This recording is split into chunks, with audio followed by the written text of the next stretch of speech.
أعمالنا من يهده الله فلا مضل له ومن يضلله فلا هادي له ونشهد أن لا إله إلا الله وحده لا شريك له ونشهد أن سيدنا ونبينا ومولانا محمدا عبده ورسوله أما بعد فأعوذ بالله من الشيطان الرجيم بسم الله الرحمن الرحيم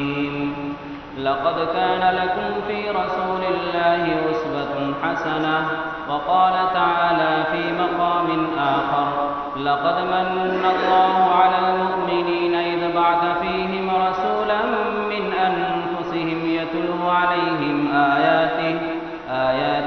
ويزكيهم ويعلمهم الكتاب والحكمة وإن كانوا من قبل لفي ضلال مبين بسم الله الرحمن الرحيم إنا أعطيناك الكوثر فصل لربك وانحر إن شانئك هو الأبتر وقال النبي صلى الله تعالى عليه وسلم لا يؤمن أحدكم حتى أكون أحب إليه من والده وولده والناس أجمعين أو كما قال عليه الصلاة والسلام محمد کی محبت دین حق کی شرط اول ہے محمد کی محبت دین حق کی شرط اول ہے اسی میں ہو اگر خامی تو سب کچھ نامکمل ہے اور حضور آئے تو سر آفرینش پا گئی دنیا حضور آئے تو سر آفرینش پا گئی دنیا اندھیروں سے نکل کر روشنی میں آ گئی دنیا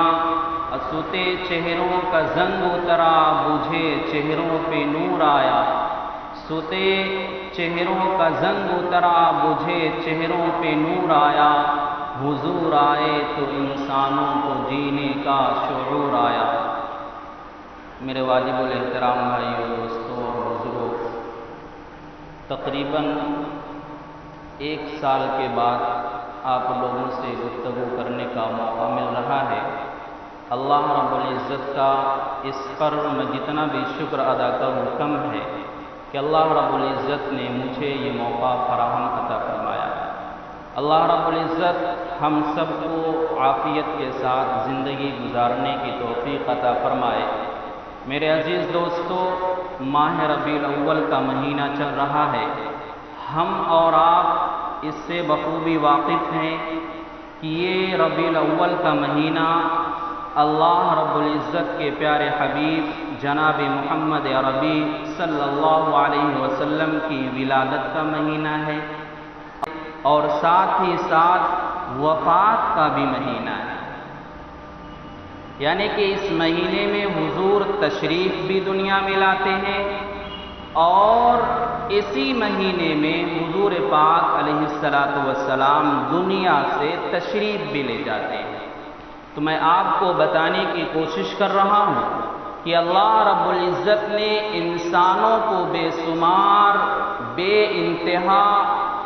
نعمتوں سے نوازا ہے بہت سارے انعامات سے نوازا ہے لیکن کبھی احسان نہیں جتلاتا اللہ رب العزت ہمیں بیٹے اور بیٹی کی شکل میں اولاد عطا فرماتا ہے لیکن احسان نہیں جتلاتا اللہ رب العزت ہمیں عمدہ غذائیں عطا فرماتا ہے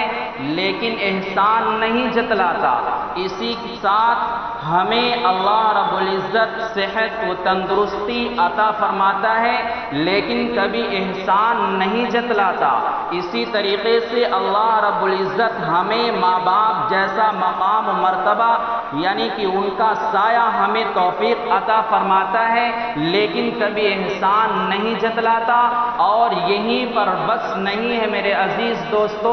ہمیں یعنی کہ زندہ کرتا ہے زندہ کرنے کے ساتھ ساتھ موت بھی دیتا ہے لیکن کبھی احسان نہیں جتلاتا یعنی کہ جب ہم شام کو اپنے بستر پر جاتے ہیں نیند میں چلے جاتے ہیں وہ ایک موت کی شکل ہوتی ہے اور پھر جب صبح میں بیدار ہوتے ہیں تو انسان کو کبھی یہ نہیں جتلاتا احسان اللہ رب العزت کی، دیکھ میرے بندے میں نے تم کو موت سے زندگی عطا فرمائی ہے، لیکن کبھی احسان نہیں جتلاتا۔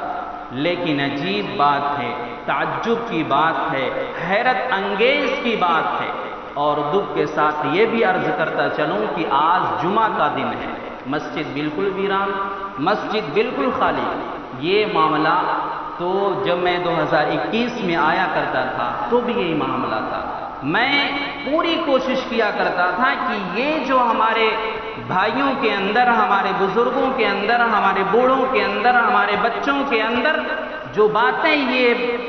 پنپ رہی ہیں ختم ہو جائے، لیکن الحمدللہ کچھ سدھار آ رہا تھا، لیکن پھر بیچ میں وہی معاملہ ہو چکا ہے۔ 12:55 ہو چکے ہیں، ابھی بھی مسجد ویران ہے۔ تو اب یہ بتاؤ، یہ ربیع الاول کا مہینہ چل رہا ہے اور ہم تو دم بھرتے ہیں، ہم تو نام لیتے ہیں کہ ہم محمد صلی اللہ علیہ وسلم کے امتی ہیں، ان کے دیوانے ہیں، ان کے مستانے ہیں، لیکن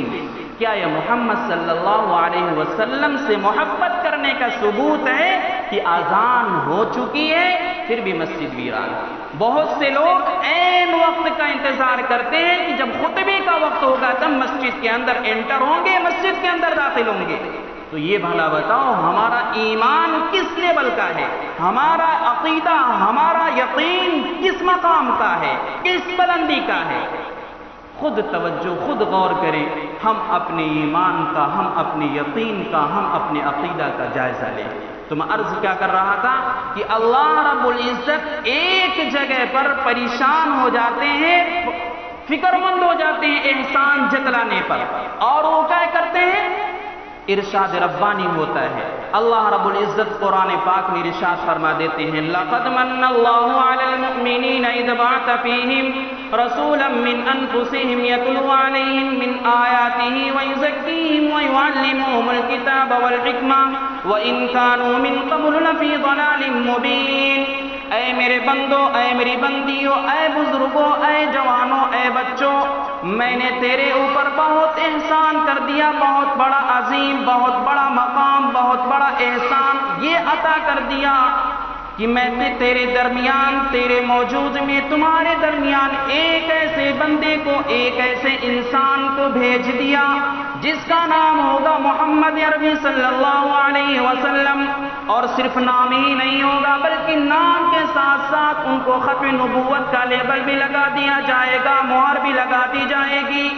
اور وہ محمد صلی اللہ علیہ وسلم تمہارے بیچ میں آئیں گے اور آ کر کیا کریں گے؟ وہ میرے پیغامات کو، میرے ارشادات کو، میرے فرمودات کو لوگوں کے سامنے بیان کریں گے، عرض کریں گے، پیش کریں گے، اور لوگوں کو حکمت کی باتیں، اچھی اچھی باتیں، بھلی باتیں بتلائیں گے، اور یہ کہیں گے اے میرے بھائیوں، اے میرے دوستوں، اے میرے عزیزوں، اگر تم اللہ کے راستے پر آ جاتے ہو، اگر تم میرے راستے پر آ جاتے ہو، اگر قرآن کے بتائے ہوئے طریقے پر عمل کرتے ہو تو اللہ کی قسم یہاں پر بھی تم کامیاب ہو جاؤ گے اور آخرت کے اندر بھی کامیاب ہو جاؤ گے۔ یہاں پر ارشاد ربانی ہوتا ہے لَقَدْ مَنَّ اللَّهُ عَلَى الْمُؤْمِنِينَ، وہ آتے ہیں مومنوں پر تحقیق کہ ہم نے ایک بہت بڑا احسان کر دیا۔ احسان یہ کیا ہے کہ ہم نے محمد صلی اللہ علیہ وسلم کو تمہارے بیچ میں بھیج کر،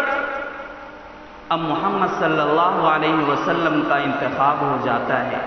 اور اسی ماہ ربیع الاول میں آپ صلی اللہ علیہ وسلم کی تشریف آوری ہوتی ہے، آپ تشریف لے آتے ہیں، اور ابھی آپ دنیا میں موجود نہیں ہیں، ابھی آپ اماں آمنہ رضی اللہ تعالی عنہا کی شکم مبارک میں یعنی کہ پیٹ میں آپ تشریف فرما ہیں، دنیا میں تشریف نہیں لائے، ابھی پیٹ ہی میں موجود ہیں۔ اس کے باوجود عالم کیا ہے؟ اماں آمنہ رضی اللہ تعالی عنہ عرض کرتی ہیں کہ ابھی میرا بیٹا دنیا میں تشریف نہیں لایا، لیکن اس سے پہلے میں انوارات اور برکات کی بہت ساری نشانیاں دیکھتی ہوں۔ وہ عرض کرتی ہیں ہم نے کتابوں میں پڑھا، مطالعہ کیا، اس میں لکھا ہوا ہے حضرت آمنہ رضی اللہ تعالیٰ عنہ عرض کرتی ہیں کہ میں جب راستے میں چلا کرتی تھی تو ایک صدا آتی تھی، ایک آواز آتی تھی، اور وہ صدا ہوتی تھی مرحبا آمنہ، مرحبا آمنہ، مبارک ہو آمنہ، تجھے مبارک ہو، تیرے گود میں، تیرے پیٹ میں ایک ایسا بندہ جنم لے رہا ہے جو آئے گا دنیا میں، لوگوں کو تاریکی سے نکال کر روشنی میں ڈال دے گا۔ لیکن ضرورت اب اس بات کی ہے میرے دوستو کہ ہمیں عمل کرنے کی ضرورت ہے۔ صرف باتوں کو سنا دینا، واقعات کو بتا دینا، لوگوں کو سمجھا دینا، صرف اس سے کام نہیں چلے گا۔ ضرورت اس بات کی ہے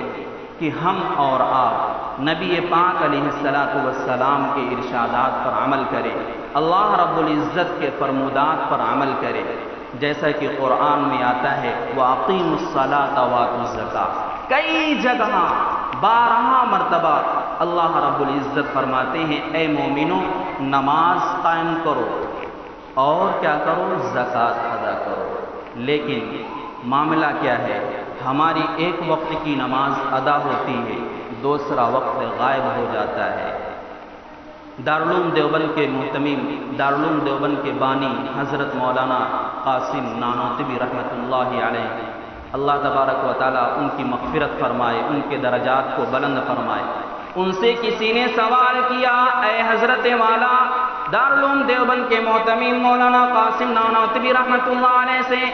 کہ حضرت والا ہمیں کیسے پتہ چلے گا کہ ہماری یہ ظہر کی نماز قبول ہو گئی، ہماری یہ عصر کی نماز قبول ہو گئی، ہماری یہ مغرب کی نماز قبول ہو گئی، ہماری یہ عشاء کی نماز قبول ہو گئی، ہماری یہ فجر کی نماز قبول ہوئی؟ الحمدللہ ثم الحمدللہ۔ حضرت والا نے کیا جواب دیا اور کہا کہ اے لوگوں غور سے سنو، میرے عزیزو آپ توجہ کرو۔ حضرت والا نے جواب دیا کہ تمہیں اس وقت پتہ چلے گا کہ تمہاری نماز ظہر کی قبول ہوئی یا نہیں، عصر کی قبول ہوئی یا نہیں، مغرب کی قبول ہوئی یا نہیں، عشاء کی نماز قبول ہوئی یا نہیں، فجر کی نماز قبول ہوئی یا نہیں۔ توجہ دینے کی ضرورت ہے۔ حضرت والا فرماتے ہیں کہ اگر تم نے ظہر کی نماز پڑھی اور ظہر کی نماز مکمل کرنے کے بعد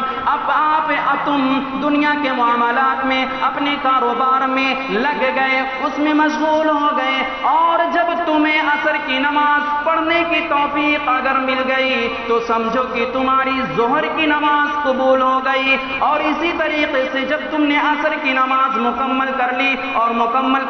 کرنے کے بعد تم اپنے گھر میں گئے، بال بچے کے اندر مشغول ہو گئے، بیوی کے اندر مشغول ہو گئے، اپنے گھر کے کام کاج میں مشغول ہو گئے، اور پھر جب مغرب کی نماز کا وقت آیا اور جب تمہارا داخلہ، تمہاری انٹری مسجد میں داخل ہو گئی، تمہاری انٹری مسجد میں ہو گئی اور تم نے مغرب کی نماز اگر ادا کر لی تو سمجھو مغرب عصر کی نماز بھی قبول ہو گئی۔ حضرت والا نے بہت اچھا جواب دیا۔ تو اب غور کریں کیا ہمارے ساتھ ایسا معاملہ ہوتا ہے یا نہیں؟ توجہ کرنے کی ضرورت ہے۔ تو میں عرض کیا کر رہا تھا کہ اللہ رب العزت ارشاد فرماتے ہیں لقد من اللہ علی المؤمنین اذ بعث فیہم رسولا من انفسہم یتلو علیہم آیاتہ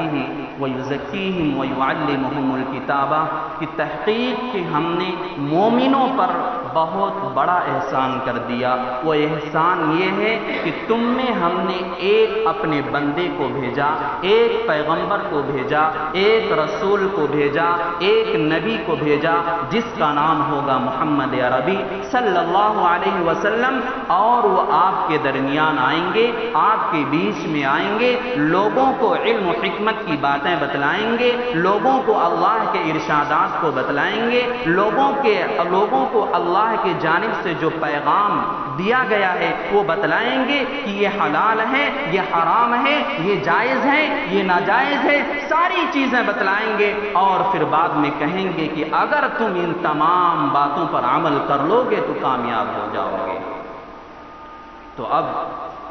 ہمیں ضرورت ہے کہ ہم نبی صلی اللہ علیہ وسلم کی سیرت کا مطالعہ کریں، ان کے فرمودات کو پڑھیں، میرے ذہن میں ایک واقعہ آ رہا ہے، اس کو عرض کروں گا، اس کے بعد پھر میں اپنی بات کو مکمل کروں گا، کیونکہ وقت پر ہی نماز ادا ہوگی، اس سے 1 منٹ پہلے اور 1 منٹ زیادہ نہیں ہوگا انشاءاللہ، کیونکہ الوقت من الذهب کتابوں میں ملتا ہے اور لفظ حدیث کا بھی ہے، کہتے ہیں کہ وقت سونے سے بھی قیمتی ہوتا ہے۔ یہ سونا نہیں جو عام طور پہ لوگ پہنتے ہیں کانوں میں اور کیا ہے ناک میں، والا سونا نہیں، بلکہ ہمارا وہ سونا جو ہم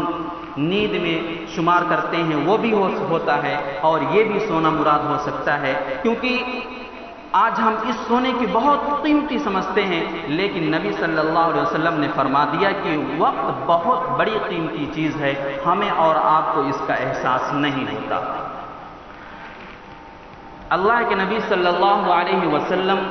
کی بعثت ہو جاتی ہے، آپ صلی اللہ علیہ وسلم لوگوں کو دین کی طرف بلاتے ہیں، دین کی طرف لوگوں کو مدعو کرتے ہیں، اور مدعو کرتے کرتے وہاں پہنچ جاتے ہیں جو اسلام کا بہت بڑا دشمن ہے، اسلام کا کھلا دشمن ہے، اسلام کا بہت سخت دشمن ہے، جسے ہم اور آپ ابو جہل کے نام سے جانتے ہیں۔ اللہ کے نبی صلی اللہ علیہ وسلم اس کے پاس پہنچ جاتے ہیں اور کہتے ہیں، اے ابو جہل، تو کلمہ پڑھ لے اللہ تبارک و تعالیٰ کا لا الہ الا اللہ تفلحو،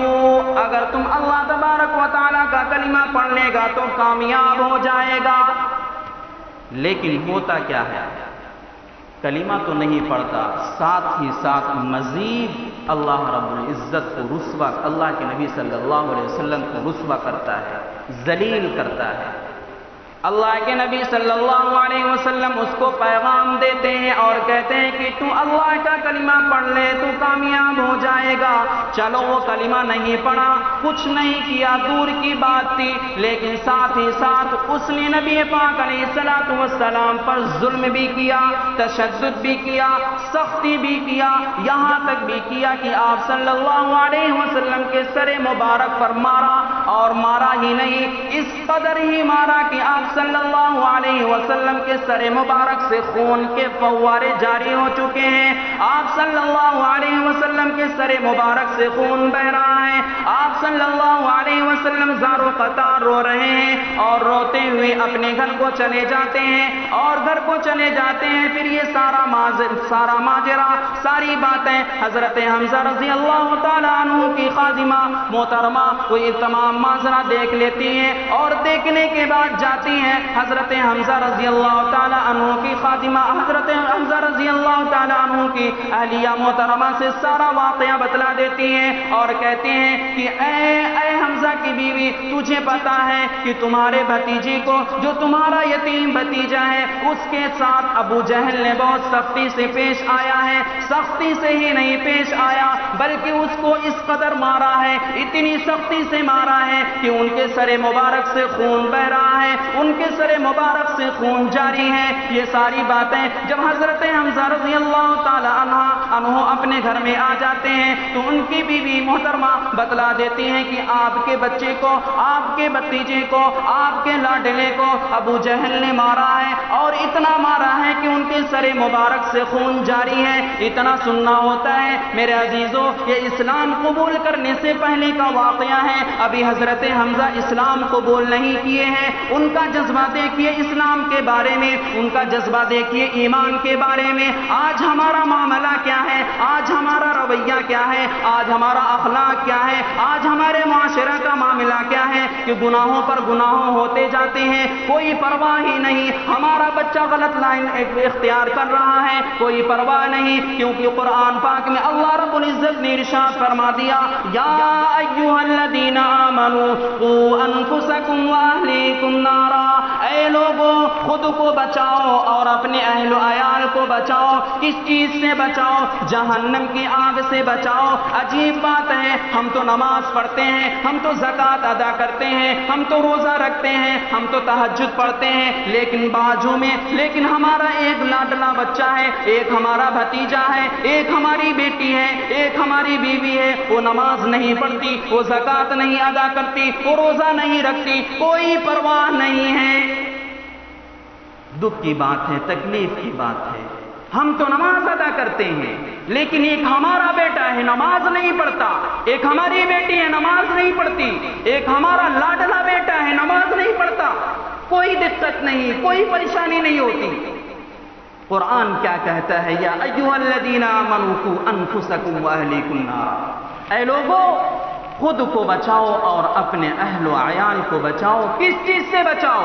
جہنم کی آگ سے بچاؤ۔ یہ دنیا کی جو آگ ہے اس کا علاج ہو سکتا ہے، ہاتھ جل جائے اس کا علاج ہے، کٹ جائے اس کا علاج ہے، لیکن جہنم کی آگ ایسی آگ ہے تو اس کا کوئی علاج نہیں، اس کا صرف ایک ہی علاج ہے کہ ندامت کے 2 قطرے آنسو اس آگ کو بجھا سکتے ہیں، اس کے علاوہ کوئی چیز بجھا نہیں سکتی۔ تو میں عرض کیا کر رہا تھا کہ حضرت حمزہ رضی اللہ تعالی عنہ کی بیوی نے سارا واقعہ بتلا دیا کہ آپ کے بھتیجے کو، آپ کے بھتیجے کو، آپ کے بیٹے کو، آپ کے یتیم بھتیجے کو ابو جہل نے مارا ہے۔ اتنا سننا ہوتا ہے حضرت حمزہ رضی اللہ تعالی عنہ کو بے اختیار ہو جاتے ہیں، پریشان ہو جاتے ہیں اور کمان اٹھا لیتے ہیں، تیش میں آ جاتے ہیں، جرات میں آ جاتے ہیں، کمان اٹھاتے ہیں اور جاتے ہیں، ابو جہل کا پتہ لگاتے ہیں، لگاتے لگاتے اس مقام تک پہنچ جاتے ہیں جہاں ابو جہل اپنے تمام لوگوں کی محفل لگائے ہوئے بیٹھا ہوتا ہے، سجائے ہوئے بیٹھا ہوتا ہے، اور جا کر حضرت حمزہ کوئی سوال نہیں، کوئی سوال و جواب نہیں کرتے، کوئی پوچھ تاچھ نہیں کرتے، کوئی دریافت نہیں کرتے، جا کر سیدھا اس کے سر پر وار کرتے ہیں، اس قدر وار، اتنا سخت وار جیسے محمد عربی صلی اللہ تعالی علیہ وسلم کے سر مبارک سے خون آ رہا ہے، اسی طرح ابو جہل کے سر سے بھی خون آنے لگا، اور حضرت حمزہ کہنے لگے کہ اے ابو جہل، اے شیطان، اے مردود، اے کمبخت، کیا تم نے میرے بھتیجے کو لاوارث سمجھا ہے؟ کیا تم نے میرے پیارے لاڈلے کو، کیا محمد صلی اللہ علیہ وسلم کو یتیم سمجھا ہے، لاوارث سمجھا ہے، اکیلا سمجھا ہے؟ تو کان کھول کر سن لے، یقین کر لے کہ میرا بھتیجا، میرا بیٹا لاوارث نہیں ہے، یتیم نہیں ہے، آج سے میں خود اس کی کفالت کروں گا، اس کا حمایتی میں حمزہ ہوں۔ اس کے بعد حضرت حمزہ رضی اللہ تعالی عنہ نبی پاک علیہ السلام کی خدمت میں حاضر ہوتے ہیں۔ دل پر ہاتھ رکھ کر سوچو اور غور سے سنو اور عمل کرو، ہمارا اخلاق کیسا ہے اور اس محبوب کبریا صلی اللہ علیہ وسلم کا اخلاق کیسا ہے، ان کا عمل کیسا ہے، ہمارا عمل کیسا ہے۔ ہم تو سگا بھائی اپنے سگے بھائی سے بولنے کی ہمت نہیں کرتا، ایک پڑوسی دوسرے پڑوسی سے پیار محبت سے رہنے کی ہمت نہیں کرتے، کوشش نہیں کرتے، آپس میں خلفشار رہتا ہے۔ لیکن حضرت حمزہ رضی اللہ تعالیٰ عنہ جاتے ہیں نبی پاک علیہ السلام کی خدمت میں اور کہتے ہیں اے میرے بھتیجے، اے محمد، تو سن لے، میں نے تیرا بدلہ لے لیا۔ اللہ کے نبی صلی اللہ علیہ وسلم سوال کرتے ہیں اے میرے بھتیجے، اے میرے چچا، اے میرے چچا جان، آپ نے اس کا بدلہ کیسا لیا ہے؟ تو حضرت حمزہ کہتے ہیں کہ اے میرے بھتیجے، میں نے ابو جہل کو ایسا ہی مارا ہے جیسے تم کو اس نے مارا تھا، یعنی کہ تمہارے سر سے خون نکل رہا ہے تو اس کے سر سے بھی خون نکل رہا ہے۔ اتنا سننا ہوتا ہے کہ اللہ کے نبی صلی اللہ علیہ وسلم زار و قطار رونے لگتے ہیں۔ کتابوں میں ملتا ہے کہ ہچیاں آنے لگتی ہیں، یعنی کہ سانس بند ہوتی تھی اور رک جایا کرتی تھی، اس قدر آپ صلی اللہ علیہ وسلم روتے تھے۔ پھر جب آپ کا رونا بند ہو گیا تو حضرت حمزہ نے کہا اے میرے بھتیجے، اے محمد، تو اتنا زیادہ کیوں رونے لگا تھا، وجہ کیا ہے؟ تو اللہ کے نبی صلی اللہ علیہ وسلم کہنے لگے اے چچا جان، میں اس دنیا میں لوگوں کو لڑانے بھڑانے کے لیے نہیں آیا، لوگوں میں ایک دوسرے کے اندر جدائیگی کرنے کے لیے نہیں آیا، میں لوگوں کے اندر اختلافات پیدا کرنے کے لیے نہیں آیا، میں لوگوں کے اندر رنجشوں کو پیدا کرنے کے لیے نہیں آیا، بلکہ میں تو لوگوں کے اندر ایک دوسرے کو ملانے کے لیے آیا، کیونکہ حضور پاک علیہ السلام کی حدیث ہے، آپ صلی اللہ علیہ وسلم نے فرمایا افسو السلام بینکم تحابو، کہ اے مسلمانوں، اے لوگوں، اگر تم میں کوئی بھی آپس میں اختلافات ہو، کوئی بھی خلفشار ہو، تو محبت اگر پیدا کرنی ہو تو ایک دوسرے سے سلام کرو۔ وہ آدمی سامنے والا سوچے کہ میں پہلے سلام کروں، پھر اس کے اپوزٹ میں جو ہو وہ پہلے سوچے کہ میں سلام پہلے کروں۔ تو اللہ کے نبی صلی اللہ علیہ وسلم کہتے ہیں کہ اے چچا جان، میں تو یہ لڑانے بھڑانے کے لیے نہیں آیا، میں تو لوگوں کو ملانے کے لیے آیا ہوں۔ تو حضرت حمزہ کہتے ہیں تو بتاؤ تمہاری چاہت کیا ہے، تمہاری منشا کیا ہے، میں تمہارا بدلہ کیسا لوں، تمہارا حق کیسے ادا کروں؟ تو اللہ کے نبی صلی اللہ علیہ وسلم کہتے ہیں کہ اے چچا جان، میرا حق اور میرا بدلہ تو اسی وقت ہو سکتا ہے، ادا ہو سکتا ہے جب تم لا الہ الا اللہ محمد الرسول اللہ کا کلمہ پڑھ کر دائرے اسلام میں داخل ہو جاؤ، تب میرا کلمہ، تب میرا حق اور میرا بدلہ ادا ہو جائے گا۔ تو اللہ کے نبی صلی اللہ علیہ وسلم کی اتنی بات سننی ہوتی ہے کہ حضرت حمزہ رضی اللہ تعالی عنہ اسلام قبول کر لیتے ہیں، اور یہ واقعہ بنتا ہے حضرت حمزہ رضی اللہ تعالی عنہ کے اسلام قبول کرنے کا۔ تو میرے عزیزوں، میرے دوستوں، واقعہ سنانے کا، واقعہ بتلانے کا محض اور مقصد صرف یہی ہوتا ہے کہ ہمارے اندر ایمان پیدا ہو جائے، ہمارے اندر وہی اخلاق پیدا ہو جائے، ہمارے اندر وہی عمل و کردار پیدا ہو جائے جو ہمارے نبی پاک علیہ الصلوۃ والسلام کا تھا، جو ہمارے صحابہ کا تھا، جو ہمارے تابعین کا تھا۔ آج افسوس ہے اور دکھ کی بات ہے کہ اذانیں ہوتی ہیں لیکن مسجدیں ویران رہتی ہیں، اور اسی طریقے سے آپس میں دو بھائی لڑتے ہیں اور سالہا آپس میں بات چیت نہیں ہوتی ہے اور وہ دنیا سے بھی چلے جاتے ہیں۔ اس لیے آپ سے ادنیٰ سا طالب علم آپ سے التجا کر رہا ہے، آپ سے گزارش کر رہا ہے، اگر آپ میں سے کوئی بھی ایسا انسان ہو جو آپس میں رنجشیں رکھتا ہو تو ان سے مؤدبانہ اپیل ہے کہ یہ ساری باتیں بھول کر نبی پاک علیہ الصلوۃ والسلام کے ارشادات پر عمل کریں۔ اور آپ لوگوں سے یہ بھی ایک گزارش ہے کہ ہم اپنے گھروں کے معاملے کو درست کریں، رہن سہن کو درست کریں، اپنے گھروں میں ایمان کو زندہ کریں، دینی تعلیمات کو زندہ کریں۔ ہم اپنے بندوں کو اسلام کی تعلیمات ضرور سکھلائیں، کیونکہ یہ دنیا کے حالات بہت ہی برے حالات آ رہے ہیں، آگے کیا ہوگا اللہ عالم۔ اس لیے ہمیں ضرورت ہے اس بات کی کہ ہم خود نبی پاک علیہ الصلوۃ والسلام کے ارشادات پر عمل کریں اور دوسروں کو بھی عمل کرنے کی ترغیب دیں۔ اللہ رب العزت مجھے بھی اور آپ سب کو بھی عمل کرنے کی توفیق عطا فرمائے۔ ایک شعر عرض کر کے اپنی بات کو ختم کرتا ہوں کہ ذوق رکھ سنت گرامی سے، ذوق رکھ سنت گرامی سے، ہے شرف آپ کی غلامی سے، جو کوئی تابع رسول نہیں، جو کوئی تابع رسول نہیں، لاکھ عبادت کرے قبول نہیں۔ وآخر دعوانا الحمدللہ۔